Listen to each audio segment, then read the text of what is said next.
Macaé tá fazendo aniversário e cada um tem uma Macaé para chamar de sua. A minha é a Macaé das oportunidades. A minha Macaé é a das histórias. A minha é a Macaé que acolhe, sempre de braços abertos.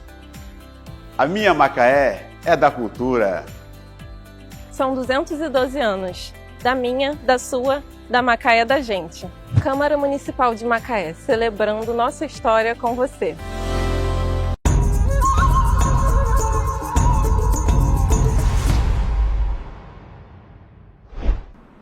Olá, muito bom estar com você mais uma vez no nosso podcast Culturando, falando de cultura, falando de iniciativas culturais que acontecem em Macaé e para Macaé, principalmente aquelas que resgatam histórias importantes e que trazem um novo olhar sobre fatos históricos que às vezes são desconhecidos, né? Que não são do conhecimento de todos. Hoje eu estou recebendo aqui com muita alegria uma das idealizadoras, né, e que faz acontecer o movimento, a gente chama de várias coisas, né? Descobrindo Macaé, redescobrindo Macaé. Eu acho que o tempo todo é meio que redescobrindo, né? Que é a Grazi Egedus, um nome diferente, está aqui para falar com a gente hoje sobre iniciativas culturais de um coletivo que surgiu na cidade, um grupo que surgiu na cidade, de gente que pensa cultura e que toca esse barco da cultura aqui com muito afinco e com muita dedicação. Grazi, prazer te receber aqui no Culturando. Muito obrigada, Silvio. Olá para todos os seus espectadores. Um enorme prazer estar aqui. O nome do coletivo que a gente atua, né, o nosso projeto, o nosso movimento é Desvendando Macaé. Realmente, assim, existem vários projetos aí na praça, mas o nosso é o Desvendando Macaé, que a gente está atuando nesse projeto desde 2016. Certo. Aí esse projeto ele tem várias vertentes. Isso, é um mix, né? O Desvendando ele é um mix, ele é uma coisa documentarista, também de biografia, também de acervo, também de teatro, também de cinema. Fala um pouco dessa salada que é o Desvendando, a salada positiva. Olha, o Desvendando ele é uma salada que ele já nasce da junção de arte, cultura, educação, de afeto. Quando eu conheci o Rubem e a gente se juntou, né? Além de nós termos nos casado, a gente também passou a trabalhar junto. E aí a gente, como comunicadores, intimamente ligados à cultura, local, à cultura brasileira, né? O Rubem, ele é poeta, é músico, é memorialista, né? Eu também sou memorialista, sou escritora. E a gente juntou produtora, né? E sou comunicadora. A gente juntou todos os nossos grandes potenciais. Todas as habilidades. Em torno desse trabalho. Certo. Então a gente começou fazendo dentro do Desvendando um trabalho que chamava Cucuruma, que eu não sei se você se lembra. Sim. Que era um trabalho que a gente fazia ocupação cultural nas ruas de Macaé. Então a gente ia para a porta do mercado, enquanto o Rubem tocava o violão de 7 cordas ligado numa caixa acústica. Eu ficava vendendo livros, né? Livros que contavam a história regional, história de Macaé, né? Vários livros assim, tipo, que eram livros mesmo de educação patrimonial. Tanto de meio ambiente, como sobre, né, a história da região, os sambaquis, os sítios arqueológicos. A gente tinha diversos livros que falavam sobre Macaé, Rio das Ostras, Carapebus, Quissamã, Conceição de Macabu, Cabo Frio. Livros que realmente falavam da história regional, porque anteriormente todos esses lugares já compuseram uma região que não era dividida e fragmentada e nem tinha esses nomes. Era um município só, inclusive. Era um território, casos, né? Era um território só. Então, o nosso trabalho, ele passou a ser um trabalho que ele é transdisciplinar, né? Ele atravessa várias disciplinas. Por exemplo, a gente faz trabalhamos com audiovisual, trabalhamos com roteiro ecohistórico-culturais, né? Que são roteiros que eles vão falar sobre o ecossistema, a ecologia, os ambientes, a educação ambiental. Vão falar sobre a história, mas para além dessa história colonizada, né? Apenas essa história colonizada que nos é imposta há tanto tempo. A chamada história oficial, né? Que é a história que, a partir de quando o colonizador chegou, né? A história do colonizador... Contada por ele. Ele começa em 1500. Como diria Tim Maia, a gente tem bilhões de anos e aí a gente conta como se fosse apenas 2000 anos, né? É mais ou menos nesse sentido. E aprendeu a contar, a conhecer sobre a ótica do colonizador, né? Exatamente. Inclusive, sempre colocando o homem branco como herói. Sim. Né? Sendo que ele, na verdade, chegou aqui e ele achou que as pessoas que estavam aqui eram menos importantes, a vida das pessoas que viviam aqui era menos importante que a deles, o território, né? Então, para eles poderem ocupar esse território, eles tiveram que dizimar muitas tribos indígenas. A história já acontecia há muitos anos aqui. Tanto que eu não sei se você sabe, aí a gente já passa pela arqueologia, por exemplo. Eu não sei se você sabe, Silvio, que aqui Macaé tem uma fase na arqueologia brasileira, tamanha a importância dos sítios arqueológicos que foram encontrados aqui no território onde se encontra o município de Macaé hoje. Sim. O Charles Darwin andou por aqui, pela região, Darwin, né? Saint-Hilaire, Jean de Lery, né? Jean de Lery o Darwin ele veio no século XIX, 1800 e pouco. O Jean de Lery, ele já passa por aqui, que ele também era um padre naturalista, né? Francês.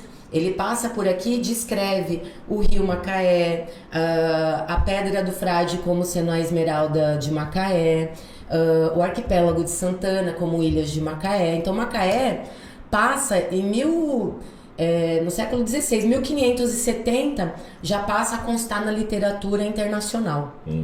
Então essa importância da história do colonizador, a gente passa a ter a partir mais ou menos de 1570. Ele escreve em 1550, mas ele demora uns 20 anos para publicar, né? Esses relatos que vão falar sobre essa estadia dele aqui. Inclusive por isso que a gente tem uma ilha chamada Ilha do Francês. Certo. Né?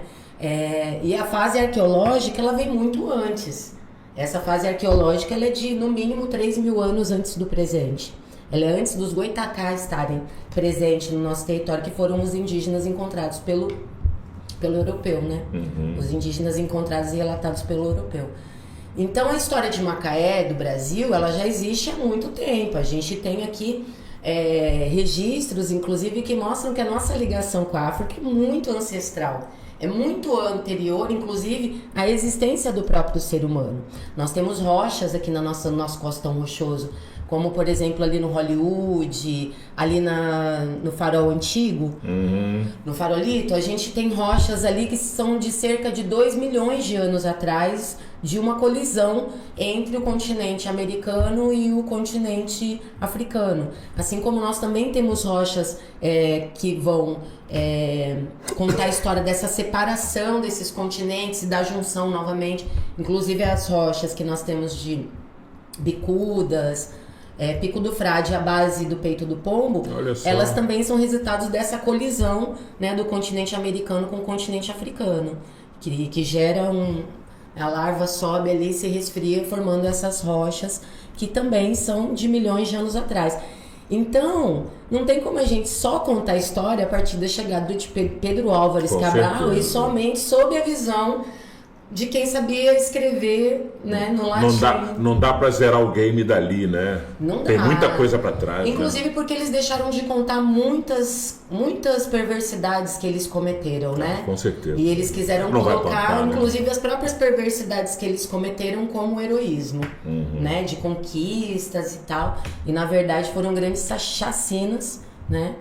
E até hoje os povos indígenas, inclusive, continuam sofrendo, né, uma constante ameaça de extermínio. E você vê tanto os povos africanos, afrodiaspóricos, né, os povos que vieram em massa, sequestrados e trazidos para serem escravizados aqui na América, principalmente aqui no Brasil, que a gente está falando aqui do nosso território, o apagamento da história desses povos. E eles são povos tão fortes, tanto os indígenas como os afrodiaspóricos, que eles existem até hoje com sua cultura.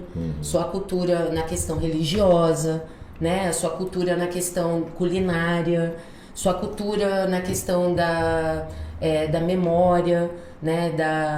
Da passagem oral dessa cultura para os seus descendentes. Olha como é forte, né? A memória e a cultura verbal.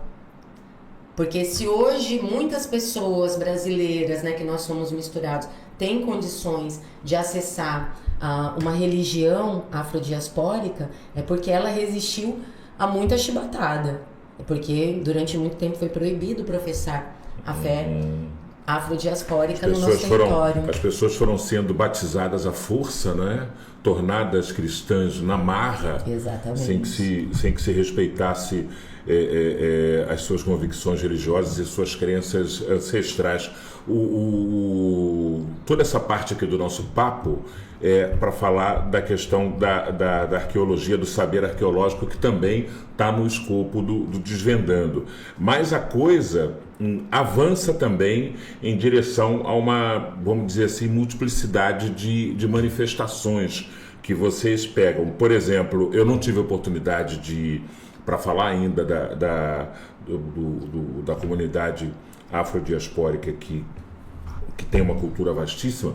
Eu não pude ir à época no SESI assistir o Macaé Conta Carucango, e que agora vai chegar na Rinha das Artes, né? E é uma produção de vocês também. Exatamente. O Macaé Conta Carucango é um espetáculo incrível. Eu avisei a todos os meus amigos, quem eu pude ter contato, né, e avisar na nossa estreia, que conseguiu ingresso, porque os ingressos eles esgotaram menos de 4 horas. Aí muita gente, porque o ingresso era de graça. Existem muitos eventos gratuitos que nem completa. Que dirá esgotar muita coisa. Mais de um mês antes, porque esses ingressos foram colocados disponível pelo SESI para o público no dia 16 de junho. 1 mês e 2 dias antes do dia de fato que ele estreou, que foi o dia 18 de julho. O SESI tem uma lotação pequena, a gente sabe disso, né? Não é um espaço monstruosamente grande, mas você tem razão, tem muita coisa gratuita que não lota, que dá meia lotação, e olha lá. O SESI são 197 lugares. E a gente, tem muito orgulho, né? A gente, na verdade, foi contemplado por um edital. E foi aí que nasce a história, né? Na verdade, o Ademir, ele sempre inquieto, sempre ali nosso amigo. Quando inaugurou o busto, que você também estava, a gente fez uns vídeos ali, umas lives, e aquilo deixou ele inquieto. Então ele entrou em contato com o Rubem e perguntou o que o Rubem achava dele escrever um espetáculo. E o Rubem falou, cara, sabe, acho maravilhoso, porque você é um cara incrível, com certeza vai sair um grande texto, né, daí. Aí ele fez o texto e foi ajustando, e a gente lendo aquilo, emocionado, sabe? Assim, eu e o Rubinho, ele até dirigiu esse texto ao Rubem, né? Ele deu de presente, vamos dizer, pro Rubem esse texto. E aí eu perguntei pra ele, vamos produzir? Vamos colocar no palco? Aí ele falou, bora. E aí tinha esse edital aberto do SESI, né? O edital Mosaico. E a gente se inscreveu mesmo assim, a verba não sendo, meu Deus, que dinheiro, né? Não era pra gente se sustentar, era pra gente, na verdade, colocar um projeto... Pra ter uma produção legal, né? Na verdade, não era um dinheiro que desse pra fazer um grande espetáculo. Sim. Na verdade, a nossa sorte foi que a gente encontrou pessoas incríveis, super conceituadas. Parceiros, né? Não, super conceituados. Jorginho de Paulo fazia cenografia e figurino, super premiado. O cara tem mais de 30 anos. O próprio Ademir, com mais de 50 anos de experiência, né, como teatrólogo. Então ele foi aperfeiçoando. O João, né, Avles, que é a nossa atriz LGBT, que protagoniza junto com os Ogãs, né, que são vozes de carucangos atuais. E o Ademir, com a genialidade dele, usou a patafísica, que é você trazer de um tempo muito anterior para esse tempo de agora, sabe, assim, como se não existisse uma fronteira temporal. Inclusive indico, né, a quem faz teatro conhecer um pouco mais desse conceito geriano, né, que é a patafísica, muito legal. Ele usou muito do modernismo, também falando de Tarsila, de Macunaíma, sabe, assim, então acabou que se tornou uma coisa muito rica, mas ele forjou isso a partir desse contato com o João, a partir do João ter sido escolhido como atriz, porque isso deu um bug na cabeça dele. Ele falou, peraí, o carucango parece ter uma virilidade tão grande, aí vocês estão escolhendo uma pessoa LGBT, então para até ajustar isso, foi onde formou mesmo. E aí a gente conseguiu 3 Ogãs maravilhosos, como eu disse, né, Jorginho de Paula, Hugo Tolipan, que hoje faz som de Paulinho da Viola. O Tolipan virou É figura nacional, Cara, no cenário. ele tem, assim, prêmios com Bibi Ferreira, com Sim. Natália Timber. Ele fez Bibi no Teatro Municipal. Ele trabalhou sabe, assim, e ele é premiadíssimo. O filho dele, Danilo, que também é premiadíssimo. Então a gente conseguiu reunir uma galera que, além de, tipo assim, ter muito amor pela arte, também tinha muito talento.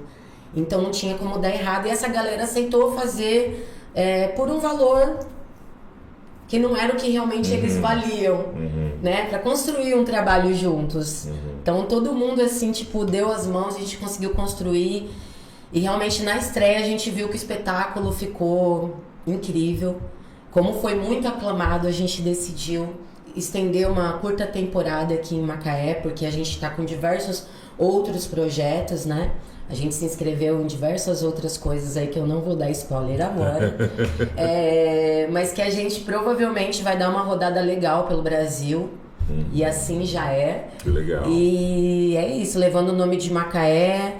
O João, né, ele foi escolhido, inclusive, para ser, porque ele tinha se formado na EMART, tinha sido aluno de Ademir, e ele é nascido e criado exatamente no lugar onde Carucango viveu como escravizado, que é a região de Glicério, ali, né, Neves ia de Córrego do Ouro até o Frade, a região de Neves.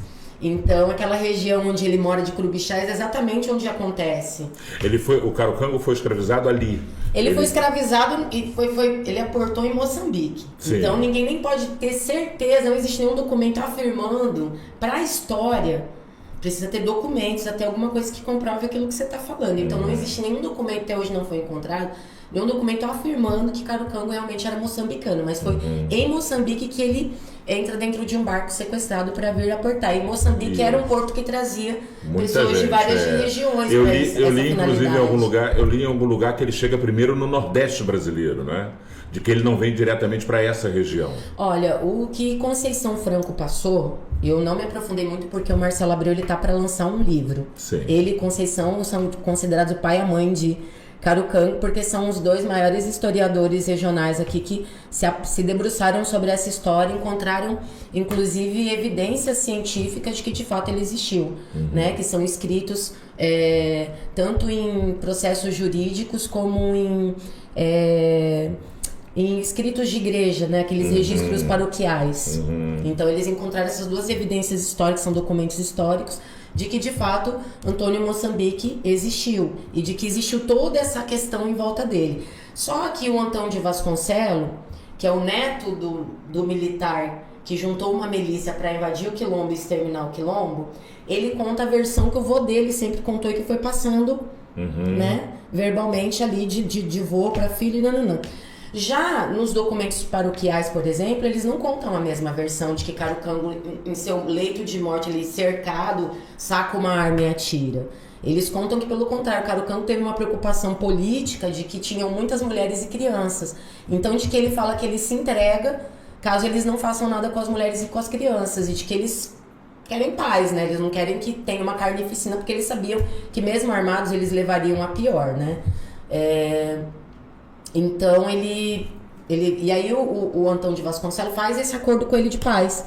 E quando ele sai, começa a sair todo mundo e tal, e que ele sai, ele toma um tiro pelas costas, cai de joelho, e aí ele toma outro tiro, e aí a galera cai matando em cima dele, arrancando os pedaços dele. Inclusive tinha uma dessas pessoas, que tá escrito, né, nesses registros, que tinha prometido a orelha em troca de R$2.000, entendeu? Como recompensa, a orelha de Carucango e tal. Então, na verdade, rolou uma carnificina, foi com ele. E até o fim, eles colocam ele como se ele estivesse ali afrontando e querendo provocar.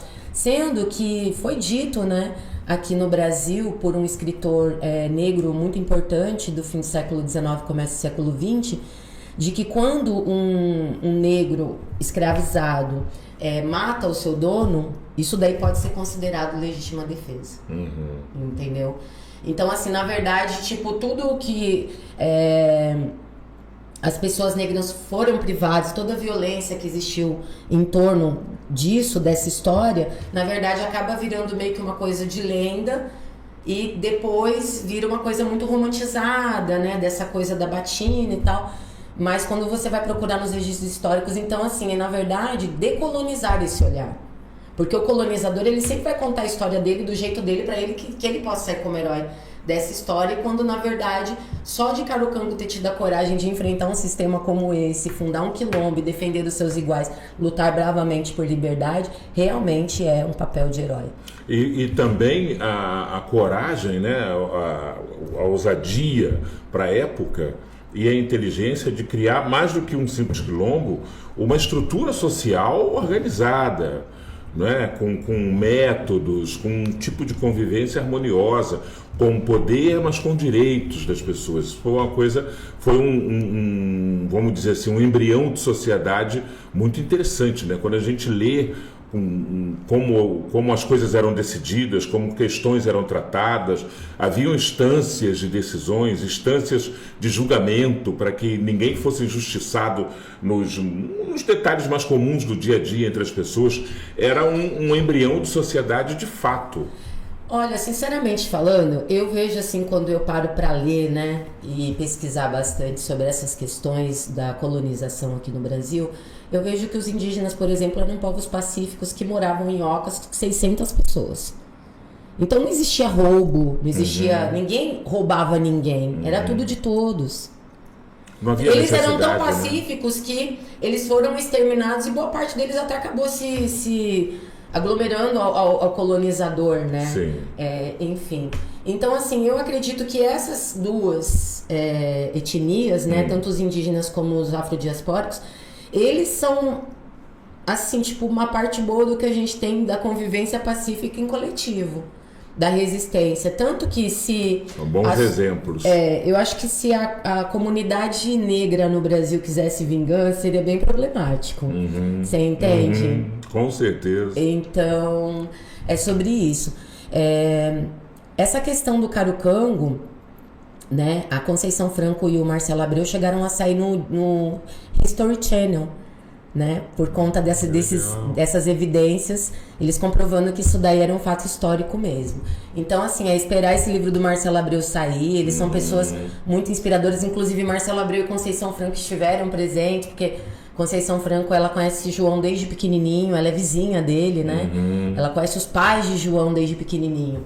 E o João, ele também se sente muito emocionado e muito empoderado desse lugar de Carucango, exatamente por isso, porque ele é um Carucango da atualidade. E o legal do espetáculo é que ele conseguiu fazer esse link, trazendo toda essa riqueza, né, de modernismo e blá blá blá, mas ele fez esse link do Carucango de 1831 com o João, que é um Carucango, e com os Ogãs, que são Carucangos periféricos, negros.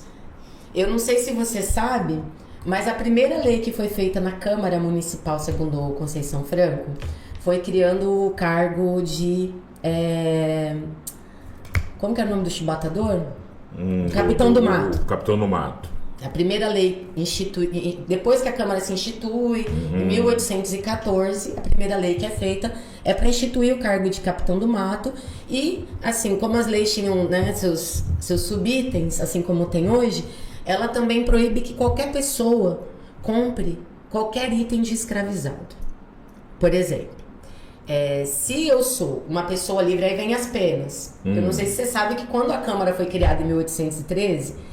né, quando a gente é elevado, né, emancipado à vila, em 1813, o que era a gente obrigatório a ter? Uma câmara, uma casa de cadeia e um pelourinho. Então, um é para punir os negros, um é para punir os brancos e o outro é para o controle, que é a Câmara. Né? E aí, quando eles fazem essa primeira lei, 1814, e dizem que é proibido comprar qualquer coisa de qualquer escravizado, supondo que se ele é escravizado, ele não tem nada, ele não tem posses, então automaticamente, se ele estiver vendendo uma cocada, ele está roubando o coco, o açúcar, tudo do dono. Então, era proibido vender nesse sentido.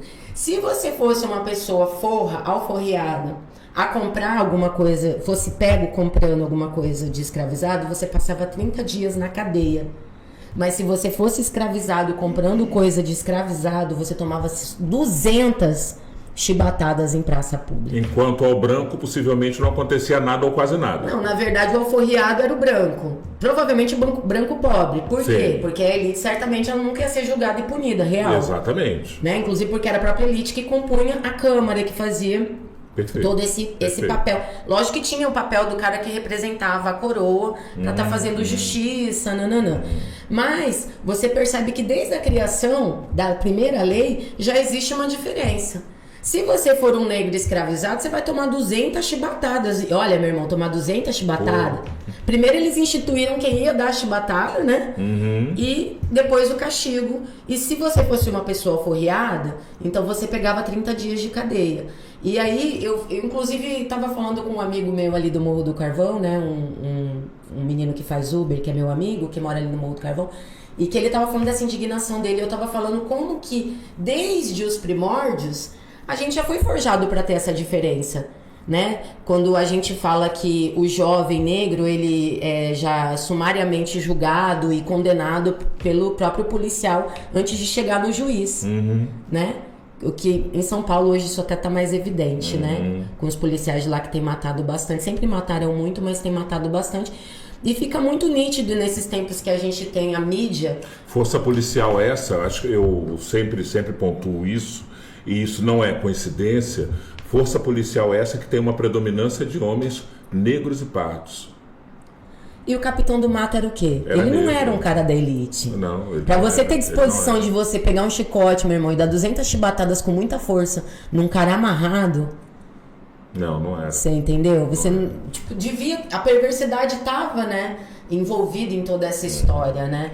Mas, até enfim, uma dose de revolta, né? E na verdade o que acontece? O homem branco, ele sempre usou o indígena para atacar o indígena, o negro para atacar, contanto que até hoje, né, essa questão do fascismo, ela faz isso. E isso é nítido no Brasil.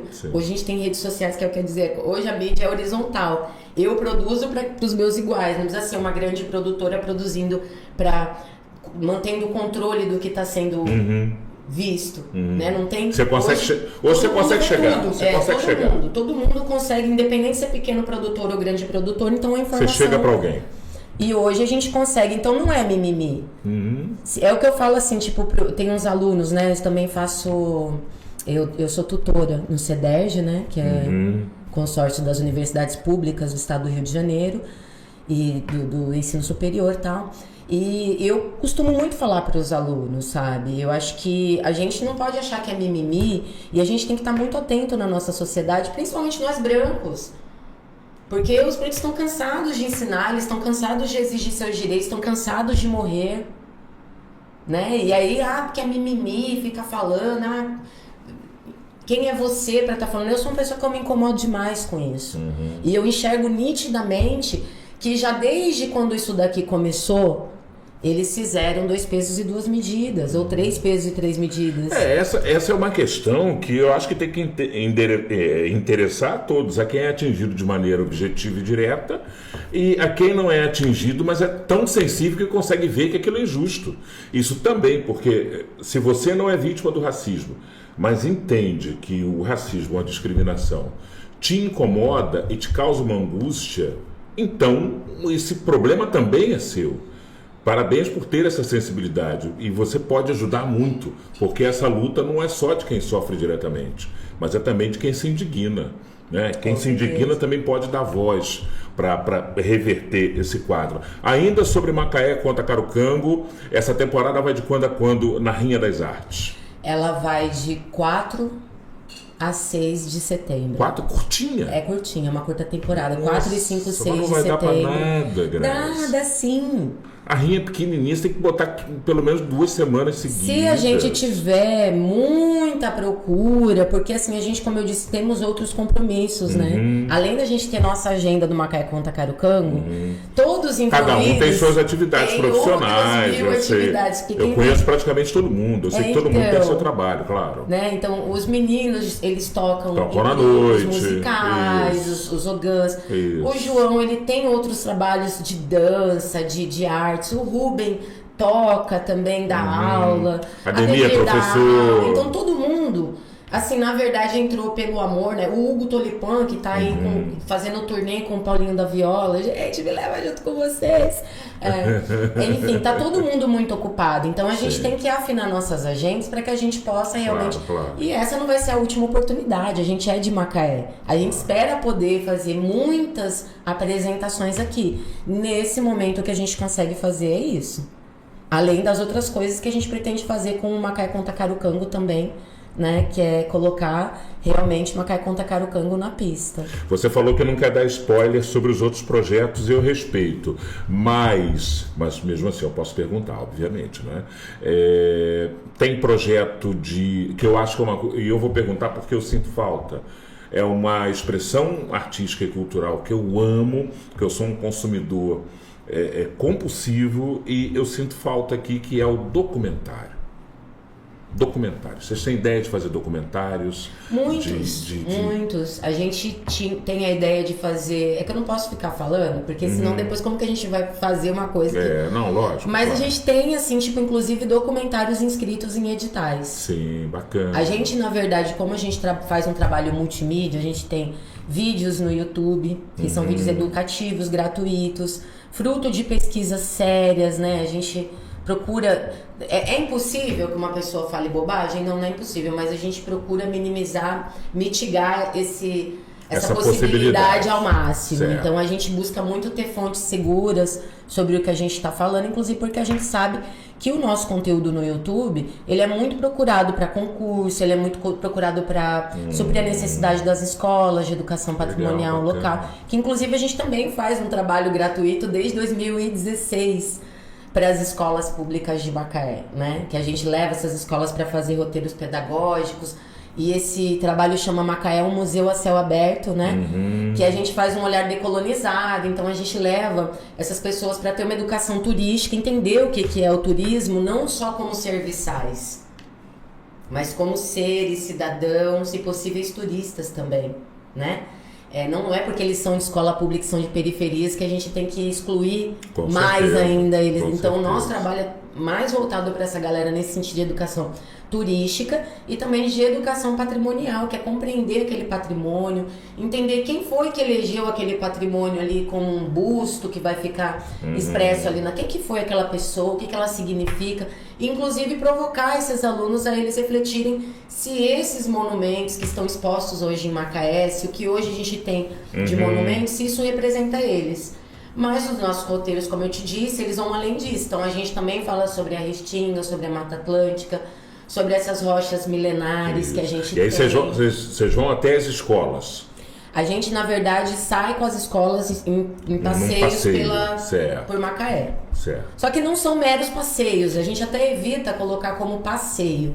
A gente pede aos professores, principalmente para os mais pequenininhos, que nunca coloque para eles que vai ser um passeio. É uma aula em campo. Você vai ter uma aula que vai falar sobre história, geologia, arqueologia, geografia, sobre biologia. A gente tem um cabedal, uma capacidade assim, de um amplo aspecto de áreas do conhecimento que a gente consegue falar, né? Eu, por exemplo, sou licenciada em turismo, então aí eu já pego um pouco da pedagogia e já pego o turismo. Pedagogia e turismo. Aí eu fiz uma pós-graduação, uma especialização em História e Cultura no Brasil, para compreender melhor esse contexto histórico, cultural, de como se formam, blá, blá, blá. Depois eu faço um mestrado em Ambiente, Sociedade e Desenvolvimento no NUPEM. E, por mais que pareça uma coisa assim, tipo, muito superficial, se você for estudar ambiente, sociedade, desenvolvimento, né, que são os 3 pilares hoje de qualquer coisa que a gente venha falar, inclusive do turismo, é muito amplo também esse aspecto, inclusive tendo tido a oportunidade de me formar no NUPEM. Então a minha formação ela é bem assim ampla, ela não se resume a uma coisa, assim, tipo, eu não trabalho só com história. E isso para mim é um privilégio. Talvez se eu fosse historiadora, eu ficasse um pouco mais presa às questões técnicas de ser uma historiadora, né? Mas como eu sou turismóloga e o turismo ele envolve diversas áreas do saber, então eu já me formo nesse sentido de ter... E você aí consegue ter um olhar mais amplo, né? E a minha filha ela é licenciada em Biologia e faz mestrado que ela também compõe, né, o grupo com a gente, a Jane Liz, eu e o Ruben, que somos o Desvendando. Sim. E a Jane Liz, ela é super nerd, assim. Ela até nem sai muito na foto, porque ela sempre prefere tirar a foto. Ela é mais tímida. Ela não gosta muito de falar e tal. Mas ela se formou em guia, ela fala, mas ela é um pouco tímida.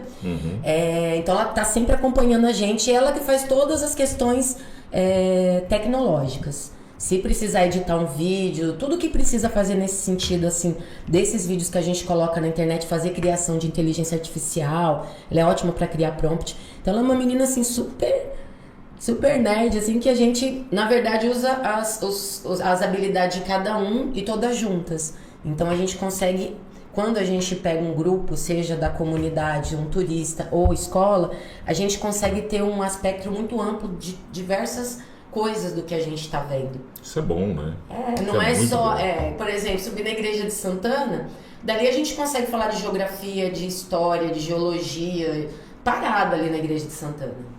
Entendeu? E você, quando está com um grupo de estudantes, vocês quando estão com um grupo de estudantes, que você começa a falar dessas coisas, principalmente para os maiorzinhos que têm uma boa compreensão, e começa a apontar isso e fazer o contexto histórico, você percebe a surpresa? Porque tem muita coisa que passa batido pelas pessoas, elas não se dão conta que aquela pedra que está ali tem um contexto histórico riquíssimo embutido nela, e a pessoa não tem conhecimento. Ela vê e é só uma pedra. Vocês percebem quando essa juventude se surpreende com o tamanho da riqueza histórica que é colocado diante delas?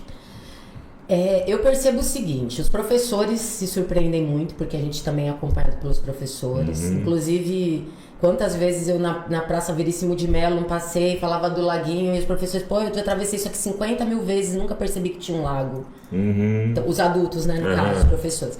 A gente também faz esse trabalho com a CEMED, né, fazendo com orientadores pedagógicos, professores e diretores. A gente tem esse histórico, mas o nosso foco mais são os alunos periféricos. Mas se os alunos for feito com eles e não tiver o professor sabendo do que se trata, fica difícil. Já os alunos, a gente sempre dá preferência aos alunos que têm mais dificuldade na escola. Teve uma época que esse trabalho a gente fazia com as crianças que eram aqueles que ficavam de recuperação, que tinham déficit de atenção, que eram os mais levados. E quando levava esses grupos, os professores, mais uma vez, davam feedback, ficavam muito, assim, espantados de como que eles largavam a hiperatividade de lado, sabe? Assim, todo mundo prestando atenção, todo mundo empoderado. Eu acho que é por quê? Porque o olhar que a gente faz não é o olhar do colonizador. E também não é falando mal dos povos, e também não é falando que isso é mimimi. Não é reforçando esse olhar do colonizador, pelo contrário, é decolonizando. E fazendo com que essa pessoa também possa ter um lugar de se enxergar dentro dessas questões. Né? E aí por isso que a gente vai até muito além da história, porque a história dos povos indígenas, dos sambaqueiros, ela é completamente apagada, a história da formação do planeta, né? Então eu acho que quando a gente fala sobre essa ancestralidade da nossa ligação com a África, e quando a gente fala sim, sabe, nós temos um outro olhar sobre essa história. Sim, Karukango foi sim um herói, sim, você também é, né, um componente que pode decidir quais vão ser os patrimônios que vão ser escolhidos. Se você tiver conhecimento, se você tiver cidadania, né? Porque, na verdade, o que acontece? Quando a gente trabalha com educação patrimonial, que é uma coisa que é muito difícil porque ela é muito desconstruída. A cultura e a educação já são desconstruídas. E quando você junta elas duas, é uma coisa mais desconstruída ainda. Porque não interessa a gente ter no Brasil um público... cidadãos. Já dizia aí um velho pensador brasileiro também que o Brasil ele não tem cidadão, ele tem público, a galera senta e assiste. E a formação acadêmica, a formação escolar, ela é feita para que as pessoas estejam mesmo nesse lugar de não ter reflexão crítica. Por isso Paulo Freire é tão amado por tantos e tão odiado por tantos outros. O projeto é engolir tal qual lhe chega, sem questionamento. Toma e engole, pronto, é isso. Eu lembro uma vez, cara, que eu vi uma coisa muito absurda naquele Globo News, que eles tinham há uns 8 anos atrás, assim, eles tinham um negocinho, aquela pegadinha, como que é o nome daquele negócio que eles falam toda hora? Aquele memezinho? Que eles falavam assim, a gente pensa por você. Sim.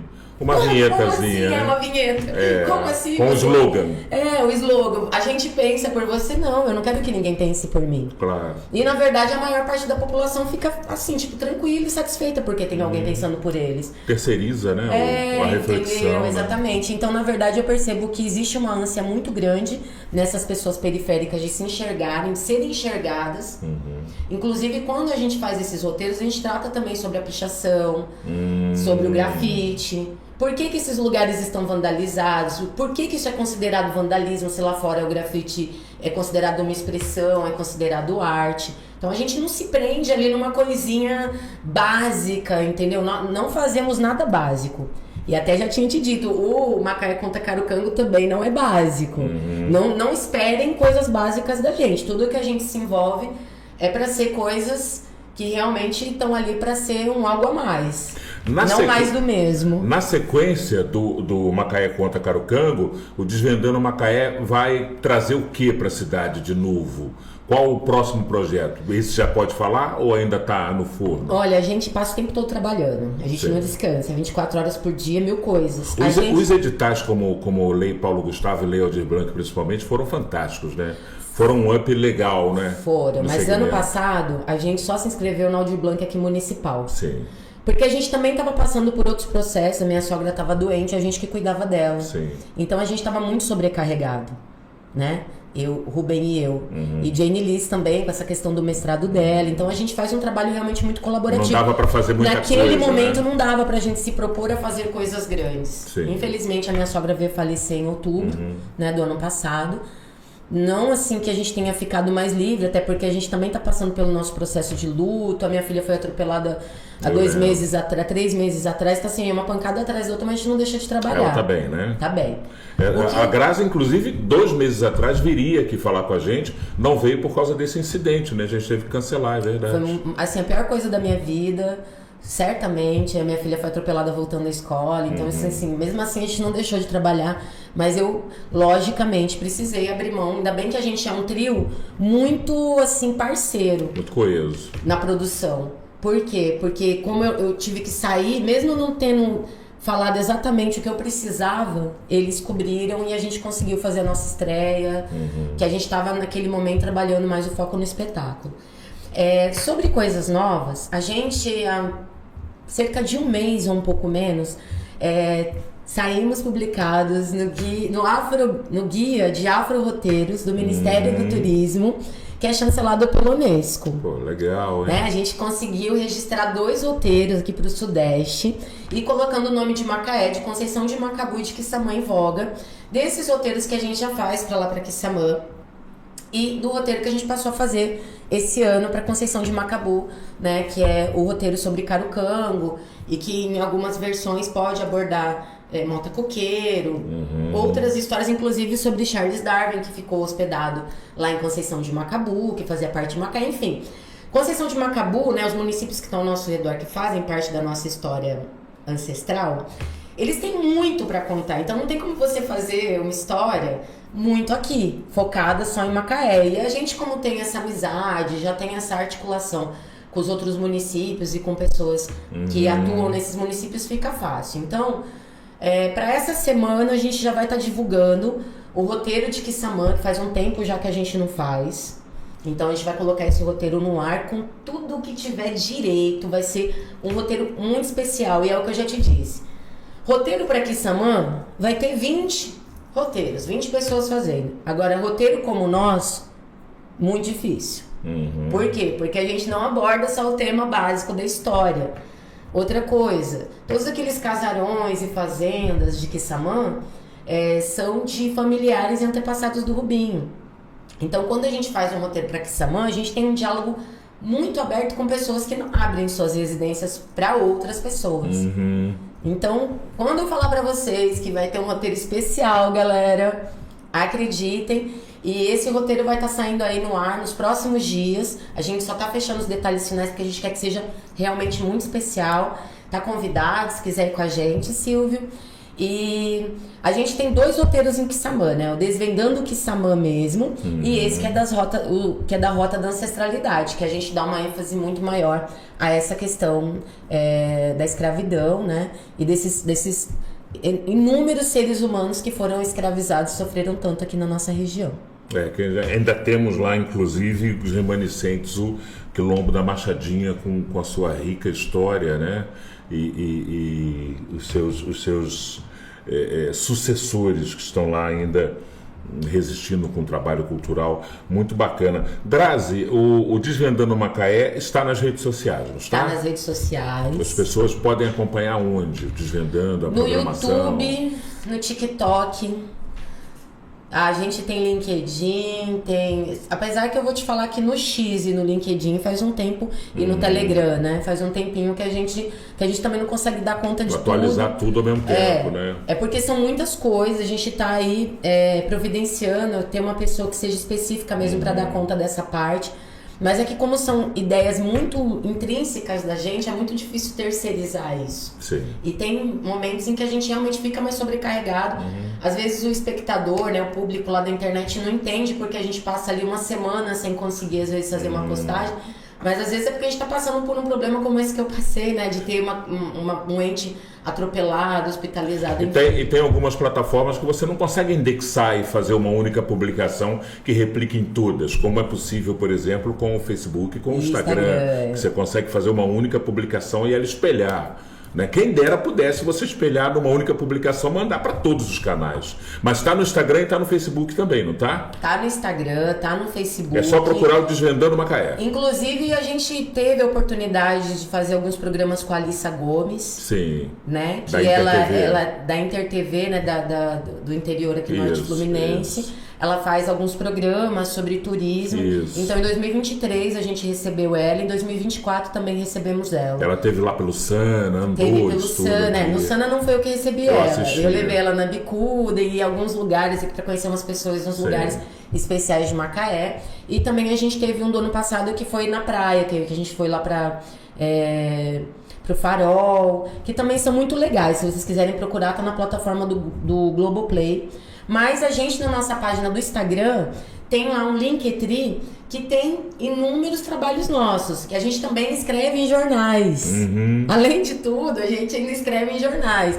Tem 2 jornais que a gente é colaborador, na verdade 3, né? O RJ News, o Giro da Costa do Sol e o Diário da Costa do Sol, que a gente já é colaborador desde 2019, se não me engano. Então lá a gente já tem várias coisas publicadas. Eu também precisei dar um tempo por essa questão que aconteceu aí alguns meses da minha filha, porque isso daí exige uma concentração, né? Você escrever um texto. Esses textos são todos baseados em pesquisas acadêmicas que a gente fez. E então, quando você entra no Instagram, vai ter o Linktree lá, no Instagram do Desvendando Macaé, também tem o do Macaé Conta Carucanga. A gente tem o Instagram especificamente do espetáculo, né? Bacana. Mas no do Desvendando Macaé você acessa todo o espectro do nosso trabalho. Tudo que a gente faz. Desvendando Macaé. Desvendando Macaé. Vai achar de primeira lá. Vai achar de primeira. E aí a gente tá sempre fazendo roteiros aqui na cidade. A gente não tem se programado para colocar um calendário muito longo, de longa data, porque a gente está envolvido em diversos projetos. Então a gente vai colocando na medida do possível, né, os roteiros, os nossos trabalhos. E em breve, até o final do ano, a gente vai estar com muita novidade boa, que eu realmente não vou poder dar spoiler. Acompanhe nas nossas páginas das redes sociais, principalmente no Instagram, né, que a gente está por lá. @Desvendando Macaé no Instagram. Ela não pode dar spoiler, mas à medida em que as coisas forem acontecendo, estarão lá na rede social também. E à medida em que elas acontecerem, a Grazi vai voltar aqui para a gente conversar um pouco mais, porque eu acho que tem muito assunto ainda que a gente pode desenvolver, muita coisa que a gente não pôde falar nesse curto espaço de tempo aqui, mas que a gente vai falar posteriormente, porque esse é um trabalho multifacetado do ponto de vista das expressões culturais que o grupo abraçou e que vai render muita coisa boa. Eu não tenho a menor dúvida disso e a gente está de portas abertas aqui para falar. Grazi, queria te agradecer muito, pedir para você mandar meu abraço para o Rubinho, também para a tua menina e desejar sucesso para o grupo e pintando coisa nova, avisa para gente, hein? Gente, muito obrigada pela oportunidade de estar aqui na TV Câmara mais uma vez. É muito especial poder estar com você, Silvio, um grande amigo querido. Quando precisar, estamos aí. E, gente, é isso. A gente trabalha com muito afeto. Se você quer conhecer mais sobre Macaé, com amor, com pessoas que amam e respeitam a história, não vão estar te contando de qualquer jeito essa história, vem com a gente, Desvendando Macaé. Vai lá, @Desvendando Macaé no Instagram, você vai saber tudo sobre esse grupo sensacional que hoje foi tema aqui no nosso Culturando. Como eu sempre digo, Culturando é esse espaço que a gente fala da cultura e das coisas boas que acontecem aqui na nossa cidade. Lembra você mais uma vez, se você não é assinante ainda do canal TV Câmara, assine o canal, ative o sininho das notificações para você ser avisado que tem conteúdo novo no canal, tá bom? Compartilha esse podcast aqui com os amigos, hein? Manda para todo mundo aí, para o grupo da família, pessoal do trabalho, o pessoal da social, do happy hour, porque tem coisa boa acontecendo na cidade e é bom que todos saibam, tá bem? Temos um encontro marcado na nossa próxima edição. Um forte abraço e até lá!